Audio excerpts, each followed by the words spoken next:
Hey, welcome to Graphic Policy Television, GPTV. It's Tuesday, and Marvel's allowing us to do an early review of Tony Stark, Iron Man #1, the new series. New direction from writer Dan Slott and artist Valerio Schiti. It's also has colors from Edgar Delgado, letterer Joe Caramagna, cover by Alexander Lozano, and variants by David Aja, Alex Ross, Kaare Andrews, Andy Garnov, Alexander Lozano, Valerio Schiti, and Eber Evangelista. Graphic designer Carlos Lau, associator Alanna Smith, editor Tom Brevoort.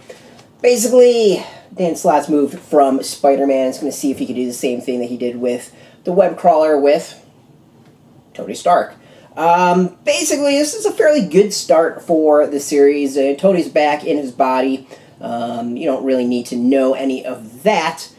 But you need to know that kind of Tony is, well, being Tony. So it's all about the vision, all about that big picture, and he's getting a team together to do, well, the next iteration of, Stark Industries. And it's a fairly good start. Like, it goes back into the past of Stark a little bit. You get a little bit more of his personality. You can see where things are going. It's interesting. Like, there's some good humor to it, some good action. It feels like it's a mix of some various different plot lines we've seen from Iron Man in the past. There was that one where he was doing what it was like Stark Unlimited or Stark whatever it was, and he got all these like brilliant people together to kind of like do big picture thinking. Then there's kind of like the more action oriented where he was using a lot of his willpower to like fight bad guys and stuff like that. And then there's always like the hey, we're gonna try 3 billion suits. This is kind of a mix of all that. And what's really interesting is it also feels like a kind of treatise in some way as to what Dan Slott's vision for Tony Stark is. And, it's pretty interesting. Like, Tony Stark is Iron Man is Tony Stark. Yeah, that's like the best way of describing it. Like, the story is good, it's entertaining, it's cute, it's solid. There's some good action to it. There's some intriguing setup as far as everything. Basically, it feels like a solid start with interesting direction as to where it's all going to go.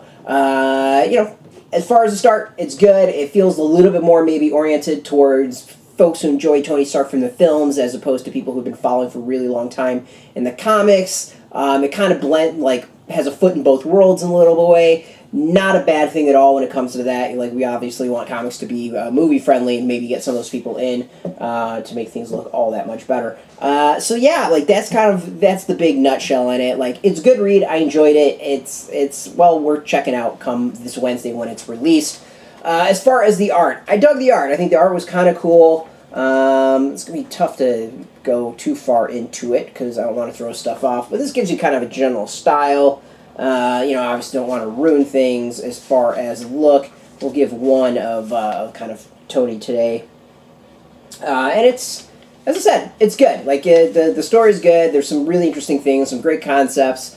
And I think Dan Slott seems to have that kind of, like, swagger of Tony Stark down really, really well. I'll admit there's a little bit of Peter Parker running Parker Industries vibe I get from it so far. Just a little, but, not enough that it just feels like Peter Parker Industries with Tony Stark. But there is a little bit of overlap, so I think that's maybe the only thing I'm really worried about right now. We'll see where it goes, though. So overall, this is one worth checking out if you want to maybe start reading Iron Man, have never read Iron Man before and want a new fresh start. This is definitely a place you can go do that. If you're a fan of Tony Stark from the films, you might dig this. You'll probably dig this. Longtime fans of Tony Stark, I think they'll read this and maybe be intrigued as to where it goes. And that's about everything. If you're into this, is obviously out this Wednesday from Marvel. You can go get it at your local comic book shop. Go support your comic book shop. If you don't know where a shop is, we got a link beneath this video. Put in your zip code. It'll tell you where a shop is. No shop, no problem. We've got some affiliate links to hook you up with. You can purchase through that. There are affiliate links, so we do get a small percentage of that. Again, I want to thank Marvel for hooking us up with the review copy. As always, thank you so much. And we like to be transparent so you can decide how much you want to weigh our opinion as far as a review or not. Overall, this is one I think we're checking out. It's definitely a different direction for Tony Stark. A little bit more humorous than I think we've seen in a while. It'll be interesting to see where Slott takes all of this. And as always, if you're into Marvel, if you're into comics, if you're into Iron Man, if you're into Tony Stark, check us out every single day at graphicpolicy.com. We're on Twitter, Facebook, YouTube, Tumblr, all at Graphic Policy, keeping it nice and consistent. Until next time, keep reading those comics, make my Marvel, and keep it geeky. Hey, thanks for watching the previous video from Graphic Policy Television. Just by watching, you help support our site. Thank you so much. Now, if you're watching these videos, you probably care about geeky things like movies, television, comic books, toys, games, video games, you name it. You can go and subscribe right now to our YouTube channel to stay in touch and catch all the new videos, or check out our website at graphicpolicy.com. There's a nice link on this end of the video. But as always, thank you for watching. Keep on rocking and keep it geeky.